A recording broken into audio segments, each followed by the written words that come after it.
The boys are in to talk sport. Joining me here from across the room is Nathan Limm and Alex Powell, both keen Herald sports reporters. Gentlemen, should we start with the Winter Olympics? Go on then. Go on. We had Marty Toomey on sort of talking about what a great result it is to get 3 medals, even if they're not quite as flash and shiny as last time around. I mean, once upon a time a medal at the Winter Olympics was a dream for New Zealand. So have we done enough for the Mallow Puff? You'd say yeah. New Zealand is still quite young as a Winter Olympics country. You know, you look at the team every 4 years, and they basically just come out of one school down in Wanaka. Should we call this a win for Mount Aspiring College? Absolutely. Basically? Yeah, we probably should. But yeah, so I think when you look at how young these athletes tend to be, it's always you're looking at the next Winter Olympics, and I know obviously that always carries on and on and on. But to get 3 medals, Zoe Sadowski-Sinnott's now second to Lisa Carrington for New Zealand. I think that's an absolute win. Yeah. You were following it much yourself? Yeah. I suppose it is a little disappointing not to get the gold, not to get a gold. I suppose Zoe Sadowski-Sinnott would have been expected to win at least one.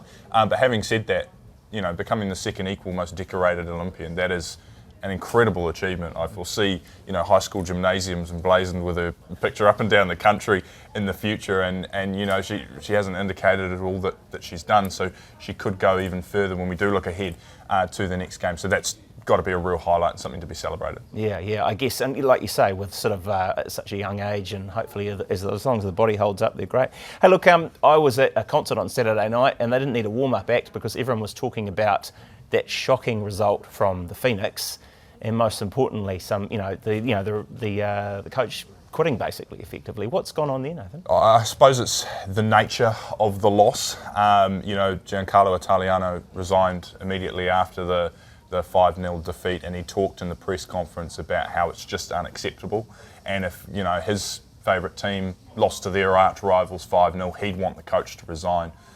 So I guess he talked about it from a real personal point of view and just said that kind of performance isn't acceptable. They've had 6 derby games and they've lost all 6, and it hasn't been particularly close in many of them. So it is really disappointing, but I suppose I do have a respect for Italiano in making that decision. He obviously really cares about the team and its success. See, I'm going to interject because it just seems like he's jumping before he's pushed. His contract's up at the end of the season, wasn't going to be renewed. You do really have to call into question the Phoenix's mentality and their business model as a club. You know, Auckland FC have come in, every dollar that's available to spend has been spent for them to win.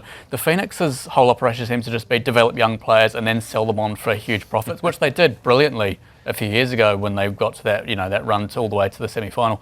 But then that money wasn't reinvested, and now this is the result. They're just not good enough. Yeah, hard to see anyone paying strong money for a goalkeeper that manages to head it in from the penalty box and score an own goal, right? Well, yeah, but they're exactly right. They're trying to do it on the cheap. You're replacing Alex Paulson with someone who just clearly isn't at the level. Yeah, right.